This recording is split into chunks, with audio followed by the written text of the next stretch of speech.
ہوں گے کوئی انہوں نے کویسچن کیا ہوگا، مسئلہ پڑھا ہوتا ہے، اس لیے عام لوگوں کو سمجھ میں نہیں آتا۔ مسئلہ یہ کہ نابالغ لڑکا لڑکی ہیں، ان کا نکاح ان کے قریبی رشتہ داروں نے کر دیا جو ولی کہلاتے ہیں تو ہو جاتا ہے۔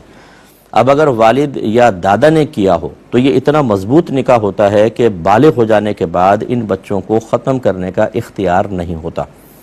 لیکن اگر کوئی اس کے علاوہ کرتا ہے، جیسے ماموں نے کر دیا، چاچا نے کر دیا، باپ اور دادا کے علاوہ حتیٰ کہ والدہ نے کر دیا، تو جیسے ہی بچے بالغ ہوئے، اگر ان کو پتہ چل جاتا ہے کہ بچپن میں ہمارا نکاح کیا گیا ہے، تو شریعت ان کو ایک اختیار دیتی ہے کہ آپ چاہیں تو نکاح باقی رکھیں اور چاہے تو ختم کر دیں۔ اس کو کہتے ہیں خیار بلوغ۔ تو جیسے بالغ ہوئے، اطلاع مل گئی، انہوں نے اگر نکاح رد کر دیا، نکاح ختم ہو جائے گا۔ اس کے لیے طلاق وغیرہ کی ضرورت نہیں ہوتی، وہ نکاح کو فسخ کرنا ہوتا ہے، نکاح فسخ ہو جائے گا، یہ ختم ہو گیا۔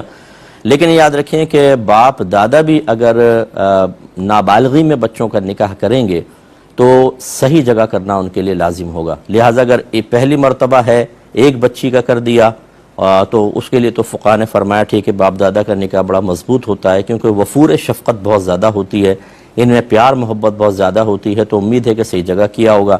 لیکن اگر ثابت ہو جائے کہ غلط جگہ کیا ہے، جوڑ ٹھیک نہیں ہے، غلط قسم کے لوگوں میں کر دیا ہے، تو پھر یاد رکھیں اگلے بچوں کے لیے باپ دادا کا یہ اختیار، یہ حق بھی سلب ہو جاتا ہے، اور بچوں کا نہیں کر سکتے ہیں وہ۔ ہمارے ہاں مطلب شریعت چونکہ ہم جانتے نہیں ہیں، کہیں تو بچے سرکش ہو رہے ہیں اور کہیں بڑے اپنے اختیارات کا غلط استعمال کر رہے ہیں، کہ وہ کہتے ہیں کہ جہاں ہم نے اشارہ کر دیا وہاں تمہیں نکاح کرنا ہوگا، اس کے علاوہ نہیں کرنا ہوگا۔ یہ تو نابالغ بچوں کا مسئلہ ہے کہ اگر ایک کا غلط کر دیا تو اگلے کے لیے ان کا اختیار سلب کر لیا جائے گا۔ یہاں بالغوں کے ساتھ زبردستی کر کے اور بے جوڑ نکاح کروا دیے جاتے ہیں، اور اس میں بچے سخت اذیت والی زندگی گزارنے پر مجبور ہو جاتے ہیں، اور بعض اوقات تو بعد میں وہ چلتی نہیں ہے لائف، زندگی ڈسٹرب ہو جاتی ہے، وہ طلاقیں ہو جاتی ہیں۔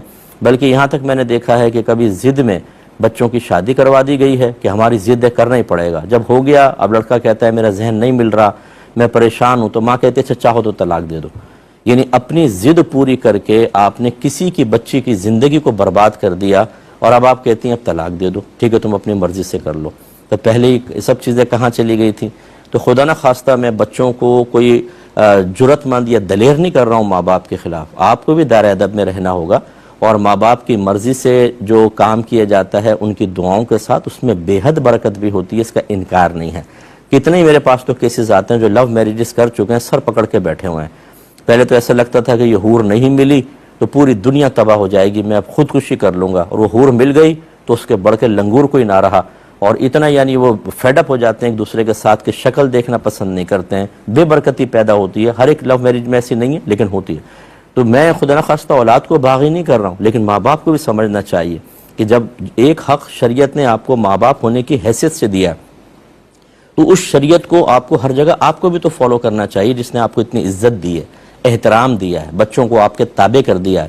وہی شریعت نکاح کروانے کے سلسلے میں آپ کے لیے بھی تو کچھ ہدایات فراہم کر رہی ہے۔ کبھی آپ نے وہ ہدایات جاننے کی زحمت گوارہ کی ہے؟